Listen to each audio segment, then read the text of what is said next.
la página para tener la liga.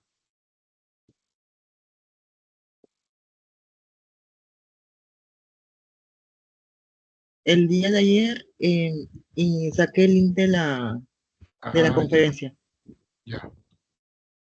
Y porque no hay nadie, más que no se puede entrar a la página y no va a poder entrar nadie. Sí, de hecho ahorita ya intenté ingresar y no deja. No se puede, no se puede.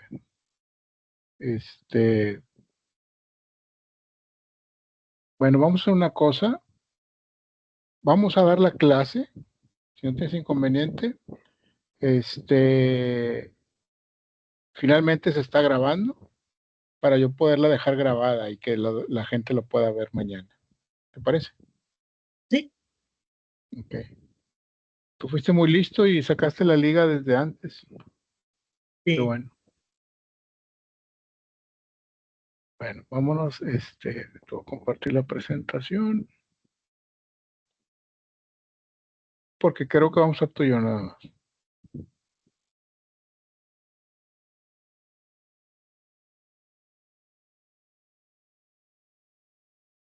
Permíteme un tantito.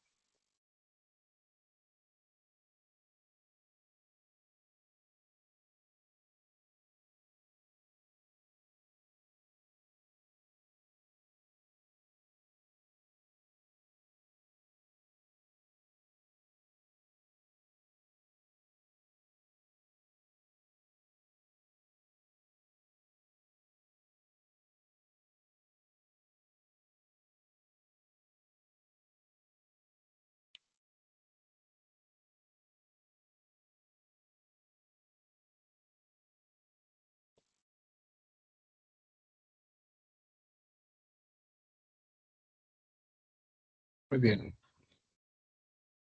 El tema que vamos a ver el día de hoy es parentesco y alimentos. Parentesco y alimentos. Fíjate qué importante. O sea, depende del parentesco, como siempre les he dicho, el parentesco o la familia que vamos generando, pues de alguna manera se van creando derechos y obligaciones.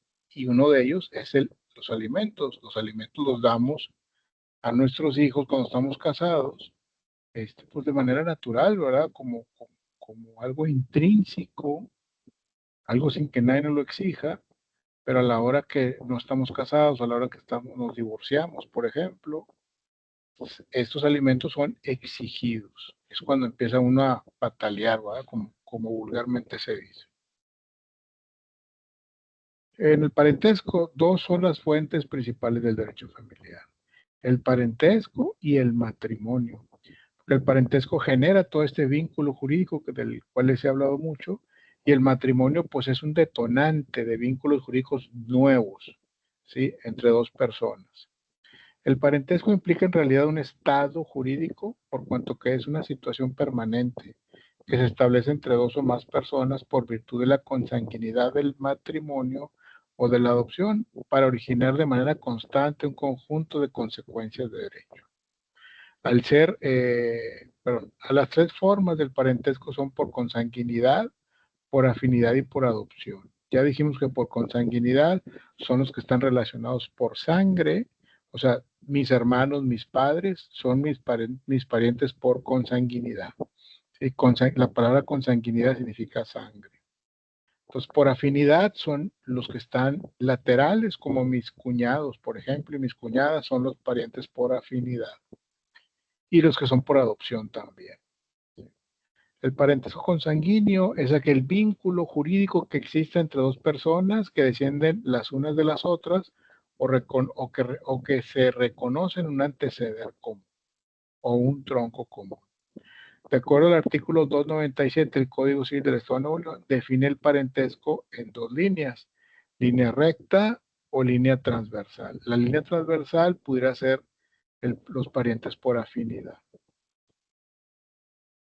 La línea recta o la transversal, la recta se compone de la serie de grados entre personas que descienden las unas de las otras, y la transversal se compone de la serie de grados entre personas que, sin descender unas de las otras, proceden de un progenitor o tronco común. La línea recta puede ser ascendente o descendente. La ascendente es la liga consanguíneamente con su progenitor o tronco de que procede. O sea, ascendente hacia arriba, por ejemplo, mis padres, mis abuelos. Y la descendiente viene siendo, es la que liga al progenitor con los que le preceden. O sea, mis hijos, por ejemplo, mis hijos, mis nietos, etc. La transversal puede ser igual o desigual, según que los parientes se encuentren en el mismo grado o en grados distintos. Por ejemplo, los hermanos se encuentran en parentesco colateral igual de segundo grado. Los primos hermanos, asimismo, se encuentran colocados en un parentesco transversal igual de cuarto grado. En cambio, los tíos en relación con los sobrinos se encuentran con un parentesco colateral desigual de tercer grado. Aquí una tabla que saqué, creo que está en el libro, esa tabla, no la hice yo. Y que explica más o menos cómo está el parentesco de una persona con referente a su cónyuge, por ejemplo. Los hermanos del cónyuge serán sus parientes por afinidad, ¿sí? Los bisabuelos vamos aquí a decir, del trabajador, se encuentran en el tercer grado, los abuelos en el segundo grado y los padres en primer grado, ¿sí? Y esa es la línea que ascendente, por consanguinidad, línea ascendente, y la línea descendente, pues sus hijos, nietos y bisnietos, ¿sí? En línea recta. Y en línea colateral del trabajador están los tíos abuelos, los tíos, los primos, los hermanos, sobrinos nietos, etcétera, hasta el cuarto grado. Lo mismo pasa con la cónyuge o con la esposa o con la mamá. Es el mismo caso. Línea ascendente, padres, abuelos y bisabuelos. Línea descendente, hijos, nietos y bisnietos. Línea colateral, tíos abuelos, tíos primos, etcétera, etcétera. Okay. Si hay una duda, con toda confianza, me interrumpes. De acuerdo al Código Civil del Estado de Nuevo León, la forma de computar el parentesco en línea recta consiste en contar el número de generaciones o bien el número de personas.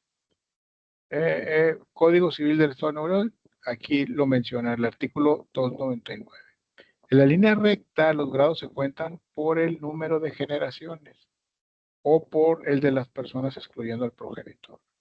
En línea transversal, el cómputo es menos sencillo, por cuanto que existen en realidad dos líneas, de acuerdo con el artículo 300 del Código Civil, que dice, en la, perdón, en la línea transversal, los grados se encuentran por el número de generaciones, subiendo por una de las líneas y descendiendo por la otra, o por el número de personas que hay de uno a otro de los extremos que se consideran, excluyendo la del progenitor o tronco común. Esto se escucha muy complejo, pero una vez que se mete uno y lo estudia bien, está muy fácil. Pero es todo lo que se va generando, por eso es importante. La familia que vamos generando no nomás se genera, nomás porque sí, porque tuvo un hijo, porque tuvo otro hijo, porque mis hermanos, porque los primos, y qué bonita familia, y qué bonita familia, y muy grande la familia, y no sabemos que todos estamos ligados a través de un vínculo jurídico. Parentesco por afinidad. De acuerdo al Código Civil del Estado de Nuevo León, se define como el parentesco de afinidad es aquel que se contrae por el matrimonio entre el varón y los parientes de la mujer y entre la mujer y los parientes del varón. El parentesco por afinidad se extingue por el divorcio, así como los casos de disolución del matrimonio por muerte de uno de los cónyuges o nulidad. Hay principio tradicional que dice muerta mi hija, muerto mi yerno. El parentesco por adopción resulta del acto jurídico que lleva ese nombre y que para algunos autores consiste un contrato. Por virtud de ese se crean entre el adoptante y el adoptado los mismos derechos y obligaciones que origina la filiación legítima entre padre e hijo, de acuerdo con el Código Civil del Estado de Nuevo León. En esta parte de arriba, que estamos en el artículo 294, el parentesco que se genera con la familia de mi esposa, por ejemplo, pues ahí están mis cuñados y mis concuños o mis cuñadas, etcétera. Y lo dice, el parentesco por afinidad se extingue por el divorcio. Si yo me divorcio de mi esposa, ese parentesco por afinidad con mis cuñados y mis cuñadas, por ejemplo, o con cuños, pues ya no existe. Legalmente no existe. o dejaría de existir. Y por eso está este principio que dice, muerta mi hija, muerto mi yerno. Okay, regresando al tema del parentesco por adopción. En el artículo 399 dice, el que adopta tendrá respecto de la persona y bienes del adoptado los mismos derechos y obligaciones que tienen los padres hacia la persona y bienes de los hijos. El adoptado tendrá para con la persona o personas que lo adopten los mismos derechos y obligaciones que tienen con un hijo. Él o los adoptantes adquirirán la patria potestad sobre el menor en caso de que el padre adoptivo esté casado con alguno de los progenitores del adoptado. Dicha patria potestad se ejercerá conjuntamente por ambos cónyuges. Consecuencias jurídicas del parentesco consanguíneo. Crea el derecho y obligación de los alimentos. Origina el derecho subjetivo de heredar en la sucesión legítima o la facultad de exigir una pensión alimenticia en la sucesión testamentaria bajo determinados supuestos. Crea determinadas incapacidades en el matrimonio y en la relación con otros actos o situaciones jurídicas. En la tutela legítima constituye la base para el nombramiento del tutor. Número 4. Origina los derechos y obligaciones inherentes a la patria potestad que se contraen solo entre padres e hijos, abuelos y nietos en su caso. Vamos a ver un pequeño video de parentesco y alimentos.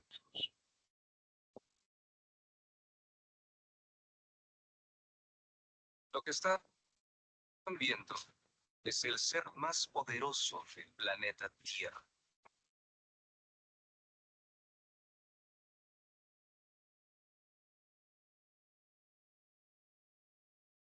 Permíteme un segundo.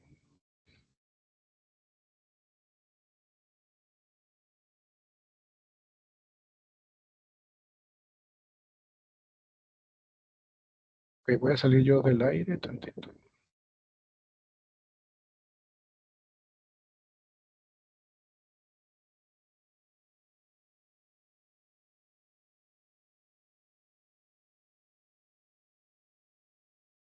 Bienvenidos a Lo que buscas. En el presente video hablaremos sobre el tema de parentesco y alimentos, esto en materia de derecho civil. La ley reconoce 3 clases de parentescos, por consanguinidad, por afinidad y civil. Hay parentesco por consanguinidad entre aquellas personas que tienen un progenitor en común. Este progenitor en común puede ser el padre, el abuelo, el bisabuelo, etc. El parentesco es más lejano a medida que el tronco común familiar esté más distante. El parentesco por afinidad es el que se contrae por el matrimonio y comúnmente se le llama parentesco político. Existe entre cada uno de los contrayentes y los parientes consanguíneos del otro, como suegros o cuñados. El parentesco civil es el que nace de la adopción y sus efectos se limitan al adoptante y al adoptado sin que sus respectivos parientes se vean ligados en forma alguna. Es decir, el hijo adoptivo no tiene abuelos, no tiene primos, no tiene tíos, porque no tiene ninguna relación familiar civil con ninguno de los parientes de su padre adoptivo. El parentesco puede ser también en línea recta o en línea transversal. El parentesco en línea recta es entre las personas que descienden unas de otras, como padres, hijos, nietos, etc. Y hay parentesco en línea transversal entre los parientes que no se encuentran en el caso anterior, como hermanos, tíos, sobrinos o primos. En el lenguaje jurídico, la palabra alimentos no tiene el significado restringido que nos es familiar, sino que comprende, además de la comida, el vestido, la habitación y la asistencia médica en casos de enfermedad.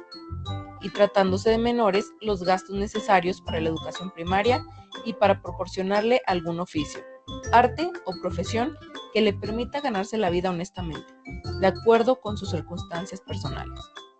La obligación de dar alimentos es recíproca, es decir, el que los da tiene a su vez el derecho de pedirlos si llega a verse en situación de necesidad y en todo caso, la obligación estará proporcionada a la posibilidad del que debe darlos y a la necesidad del que debe recibirlos.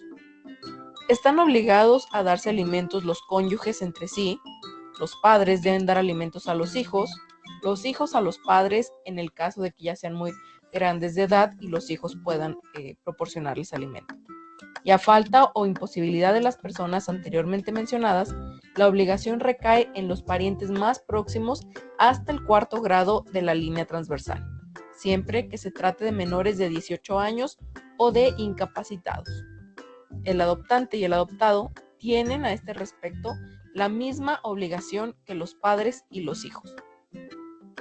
El derecho de recibir alimentos no es renunciable ni puede ser objeto de transacción y puede ser exigido por el interesado mismo, por sus parientes más próximos o, en el último caso, por el Ministerio Público, como es el caso de las pensiones alimenticias.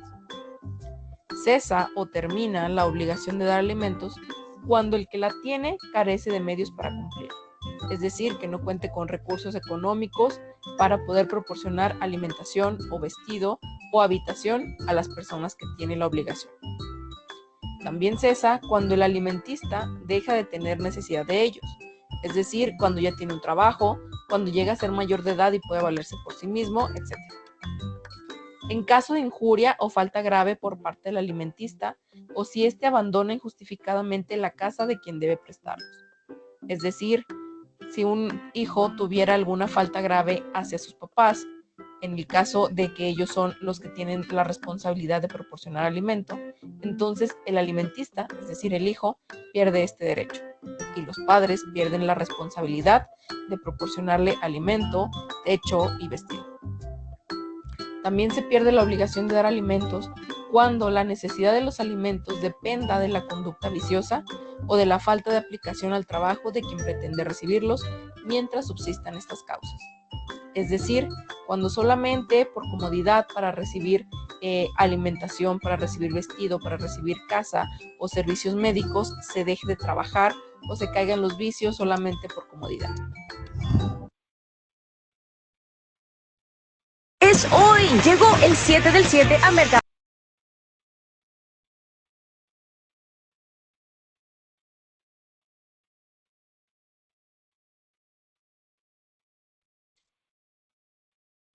Muy bien.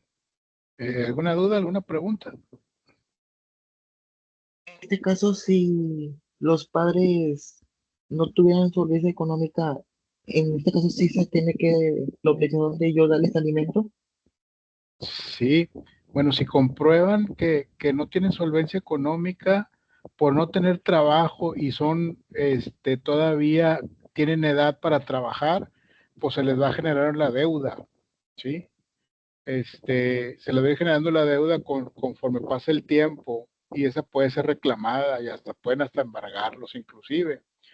Si son personas ya mayores de edad y no pueden trabajar por la edad o por enfermedad o esto, bueno, se harán se tomarán otras medidas, pueden ser inclusive hasta familiares, los más directos que haya, para pedir ese tema de alimentos para los menores que están desatendidos, ¿no? También es retroactivo. Sí, claro, es retroactivo, así es. Ok. También tengo entendido de que es este derecho es recíproco. O sea, por ejemplo, si a mí no me dieron alimentos en mi infancia, Ajá, tampoco estaría obligado a dárselos en su, en su cuando sean vejez, mayores, vejez. híjole, Por eh, ejemplo, no sé, es recíproco, vaya. Si ellos me dan, yo les tengo que dar. Pero si ellos no me dan, no les tengo que dar. No sé si así se maneja la ley. no, no, la verdad es que mira, no la sé al detalle, porque no veo esos temas yo, pero pensando lógicamente y jurídicamente, la lógica jurídica es que, ¿qué tal si ellos no te dieron por alguna situación compleja, vamos, ¿sí? O te dieron parcialmente porque a lo mejor estuvieron enfermos, no tuvieron trabajo, no sé, por cualquier cosa, y ahora tú no les vas a dar, pues como que, ¿sí me explico? O sea, ellos realmente no pudieron, ¿verdad? A lo mejor Ok. estaban impedidos, entonces no tiene sentido. Puede haber una causa de justificación ante Sí, un juzgado familiar. pudiera ser, que hubiera habido una excepción ahí a la regla, y a través de un proceso judicial, De acuerdo. ¿verdad?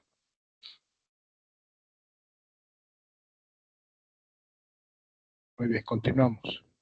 Alimentos.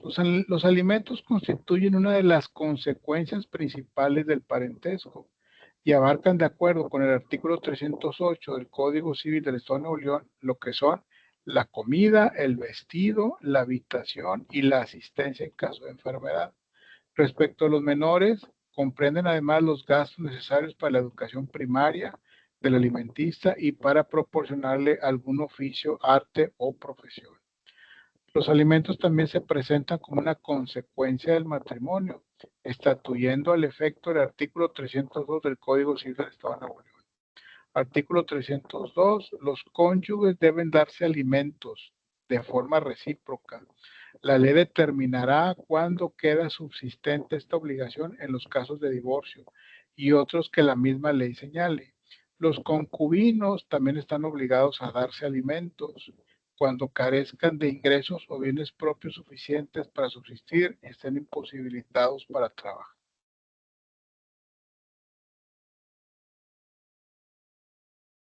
Las características de la obligación alimentaria son: es una obligación recíproca, es personalísima, es intransferible, es inembargable, el derecho correlativo, es imprescriptible, es intransmisible, es proporcional, es divisible y crea un derecho preferente, no es compensable ni renunciable y no se extingue por el hecho de la prestación sea satisfecho. Vamos a ver cada una de las que dice aquí. Reciprocidad de la obligación alimenticia, el artículo 301. La obligación de alimentos es recíproca. El que los da tiene a su vez el derecho de pedirlos. Si el que los da tiene el derecho, es lo que tú decías, el que los da tiene a su vez el derecho de pedirlos. Tiene a su vez el derecho de pedirlos, pero también tiene derecho el que los dio en su momento decir por qué no o por qué sí, en lo que tú comentabas. Carácter de personalísimo de los alimentos. La obligación alimentaria es personalísima por cuanto que depende exclusivamente de las circunstancias individuales del acreedor y del deudor. Los alimentos se confieren solo a una persona determinada debido a sus necesidades y se imponen también a otra persona determinada, tomando en cuenta su carácter de pariente o de cónyuge y sus posibilidades económicas. De la naturaleza intransferible de los alimentos.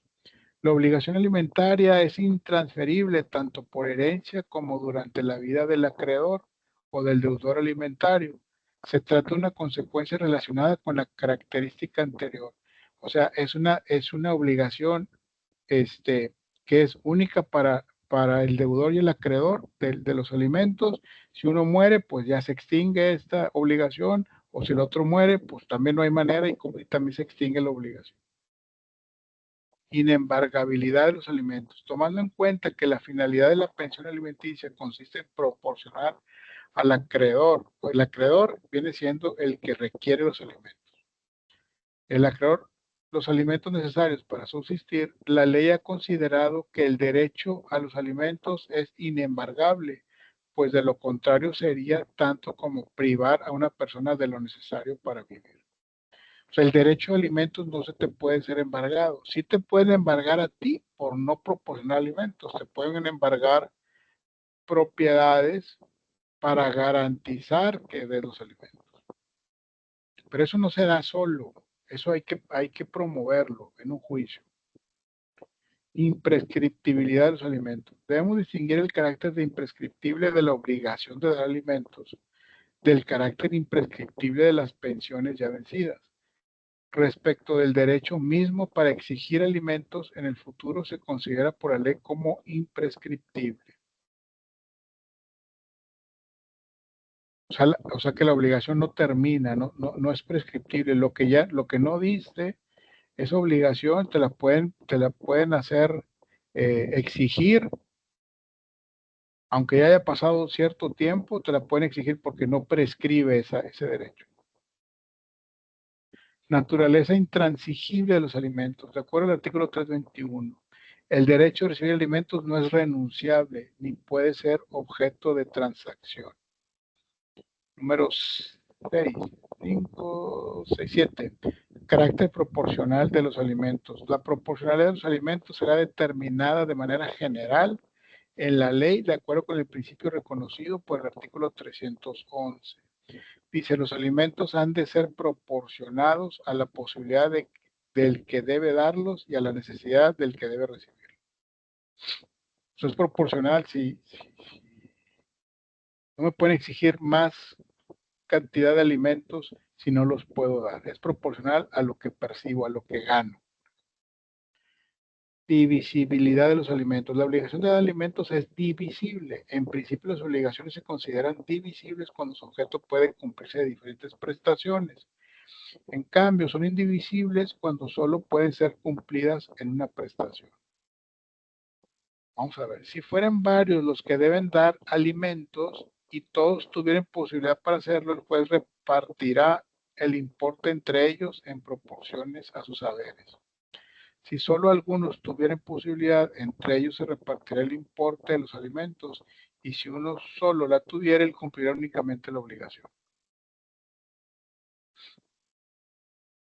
Carácter preferente de los alimentos. La preferencia del derecho de los alimentos solo se reconoce en favor de la esposa y de los hijos sobre los bienes del marido. Este derecho puede también corresponder al esposo de los términos del artículo 166 cuando carezca de bienes y esté incapacitado para trabajar.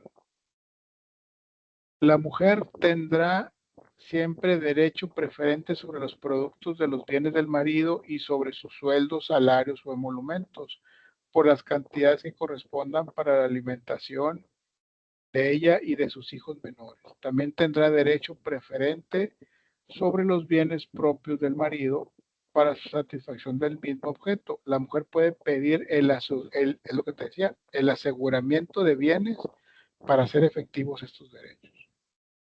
El artículo 166 dice, el marido tendrá derecho de que a la mujer concede el artículo anterior, en los casos en que ésta tenga obligación de contribuir en todo o en parte para los gastos de la familia y del hogar.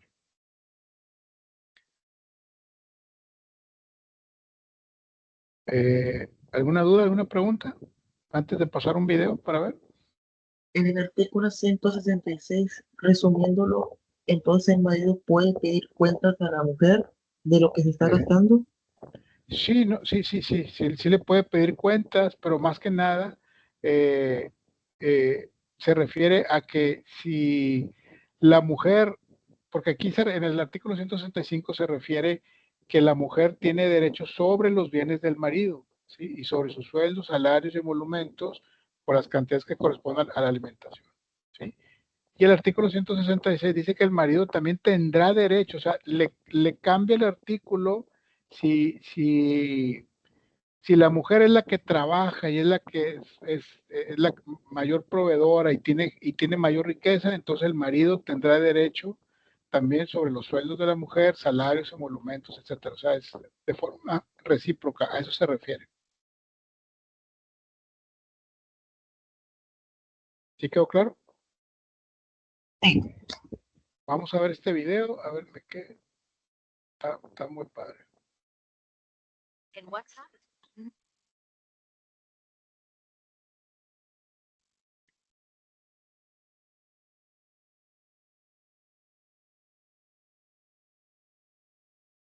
Salgo yo de la cámara.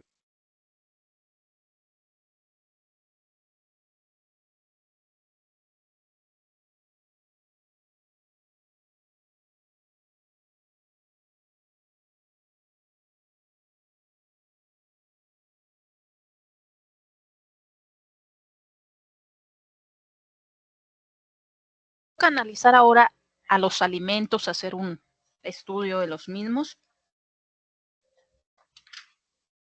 Vamos a ver el concepto que nos proporciona Rogina Villegas de alimentos y nos señala que es la facultad jurídica que tiene una persona denominada alimentista para exigir a otra lo necesario para subsistir, en virtud del parentesco consanguíneo, del matrimonio o concubinato, o del divorcio en determinados casos. Hay otro concepto, pero ya de obligación alimentaria o alimenticia, que nos proporciona Alicia Elena Pérez Duarte y Noroña, quien señala lo siguiente: en México, la obligación alimentaria es aquella mediante la cual se provee a una persona de los satisfactores tanto de sus necesidades físicas, intelectuales y morales, a fin de que pueda subsistir y cumplir su destino como ser humano, sobrepasando la simple acepción de comida, que es a lo que nos vamos inmediatamente cuando se señala la palabra alimentos. Ya habíamos mencionado en la clasificación de las normas jurídicas de Eduardo García Maínez que el concepto que el Código Civil o las leyes familiares o códigos familiares, dependiendo del estado en el que se encuentren, cuando nos dan el concepto de alimentos, son de ese tipo de normas de definición o declarativas, porque si nos quedamos con la sola palabra, tenemos una definición la mayoría de las personas de alimentos, pero vemos que el concepto jurídico es mucho más amplio. Y vamos a ver algunos artículos, solamente en este caso tomé dos artículos de diferentes leyes. Ustedes pueden verificar en su ley familiar o código familiar o códigos civiles de los que sean ustedes parte, para que analicen el concepto de alimentos, que puede ser más amplio que los que vamos a ver o menos. Vamos a ver el concepto que nos da el artículo 308 del Código Civil del Distrito Federal. Nos dice que los alimentos comprenden la comida, el vestido, la habitación, la atención médica, la hospitalaria y en su caso los gastos de embarazo y parto. Respecto de los menores, además los gastos para su educación y para proporcionarles oficio, arte o profesión adecuados a sus circunstancias personales. Con relación a las personas con algún tipo de discapacidad o declarados en estado de interdicción, lo necesario para lograr en lo posible su habilitación o rehabilitación y su desarrollo. Y finalmente, por lo que hace a los adultos mayores que carezcan de capacidad económica, además de todo lo necesario para su atención geriátrica, se procurará que los alimentos se les proporcionen integrándolos a la familia. Entonces, este es el concepto, bastante extenso porque hay algunos artículos de códigos civiles que no abarcan lo específico a los adultos mayores. Un concepto pues bastante completo de todo lo que abarca los alimentos. Tenemos también otro concepto de, en este caso, el artículo 206 del Código Familiar para el Estado de Sinaloa. Vamos a ver qué nos dice.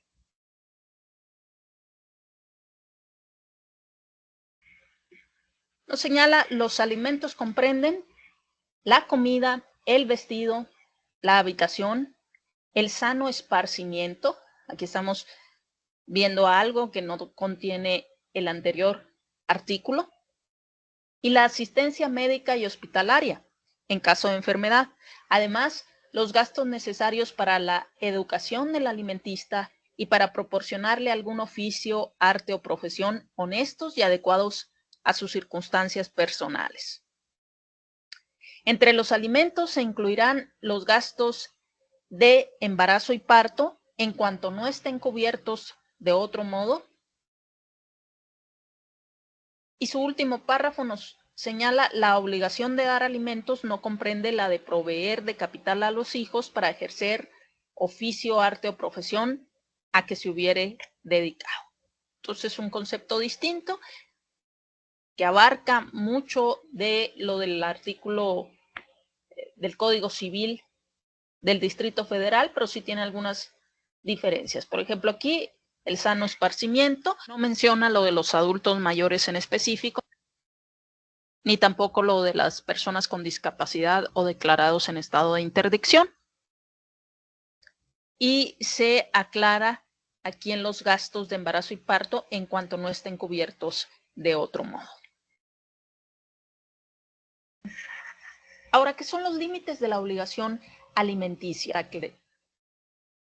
Bueno, no debe de exceder de las cantidades necesarias para que el acreedor alimenticio pueda vivir decorosamente.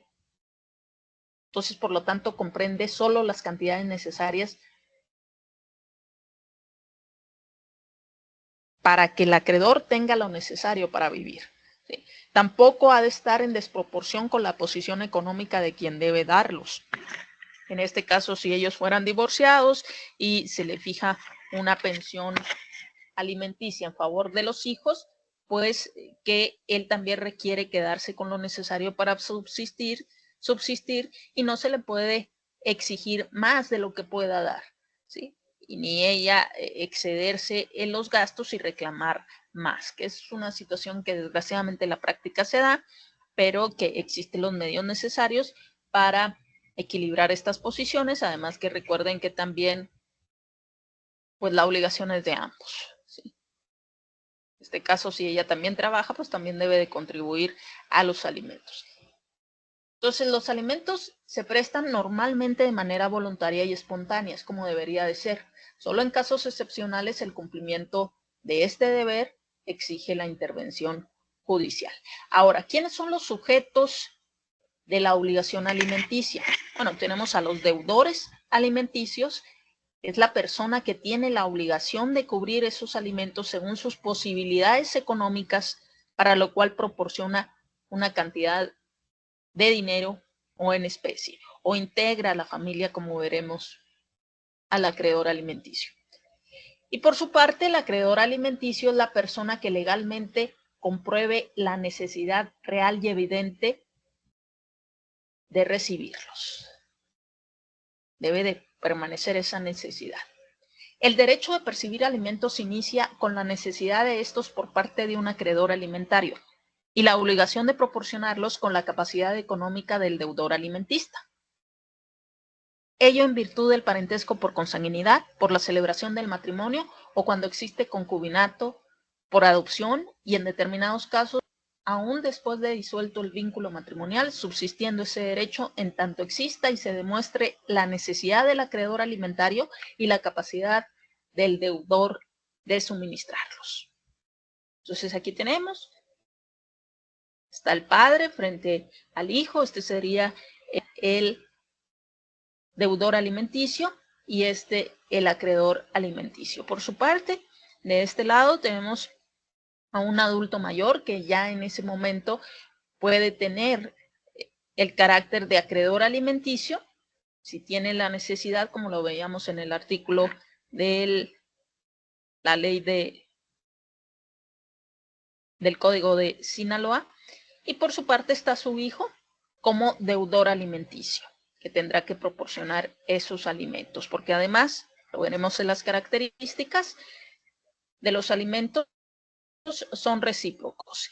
Quien da los alimentos, por ejemplo, si fueran ellos a través del tiempo, ¿verdad? Si él como padre proporcionó los alimentos en su momento a su hijo, con el transcurso del tiempo, ahora él tiene el derecho a los alimentos, se convierte en acreedor alimenticio y podrá reclamar, en caso de que su hijo de manera voluntaria no lo haga, reclamar el pago de los alimentos. Nueva línea Downy Intense. Perfume intenso que te deja oliendo rico 24/7. ¿Qué tal, amigos de la red?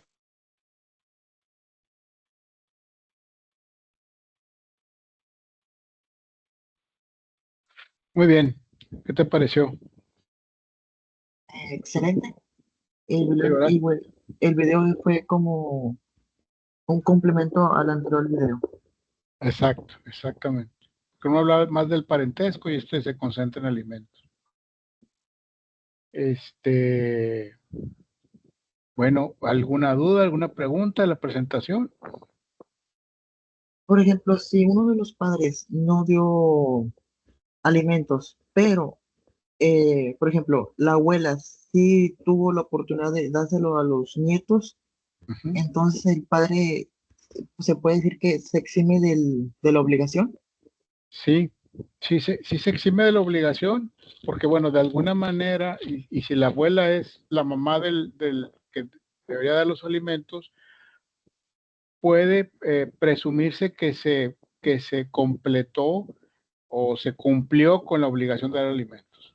Se puede presumir que él buscó la forma de entregar los alimentos, fue a través de su mamá o de la abuela de los nietos, pero se cumplió esa obligación. De acuerdo. Eso se pide a través eso se comprueba a través de facturas, alguna prueba. Sí, hay muchas formas de probarlo con testigos y con pues, estados de cuenta, la escuela, los pagos, todo eso. De acuerdo. Sí. Sobre de la adopción del Ok. inicio, Ajá. ese de adopción ya es irreversible. O sea, por ejemplo, los padres adoptivos no pueden decirle simplemente echarse para atrás. No, Por ejemplo, no, si llegaran a adoptar a un niño, si el niño se comprueba que tiene alguna,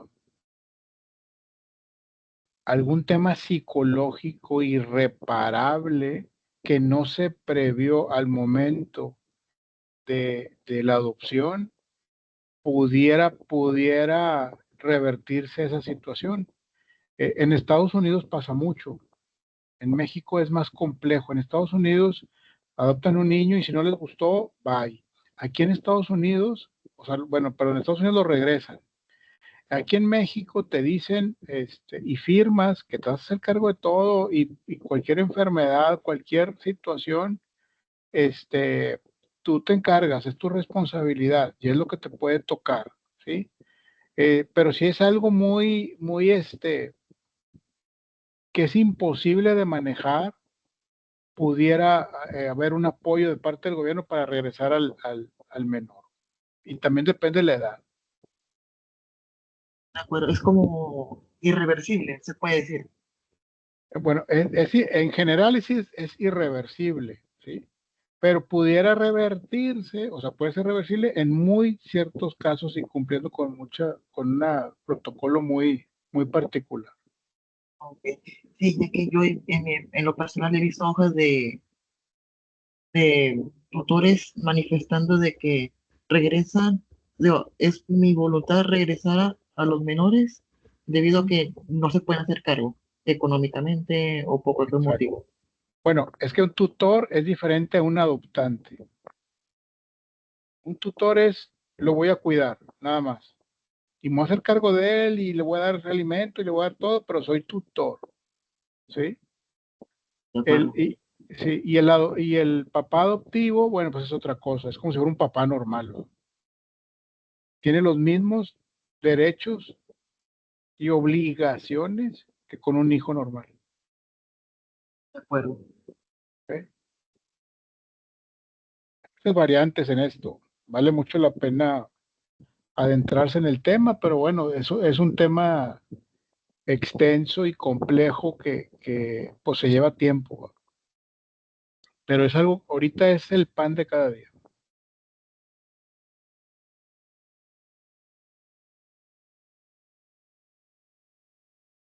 Y serían todas las dudas que tuve durante la clase. ¿Ok? Bueno, sin otro particular, pues damos por terminada la sesión. Nos vemos el próximo lunes, igual a la misma hora, a las 8, y esta clase pues está siendo grabada, entonces la voy a subir nomás que se puede entrar a la plataforma para que sepan. Muchas gracias.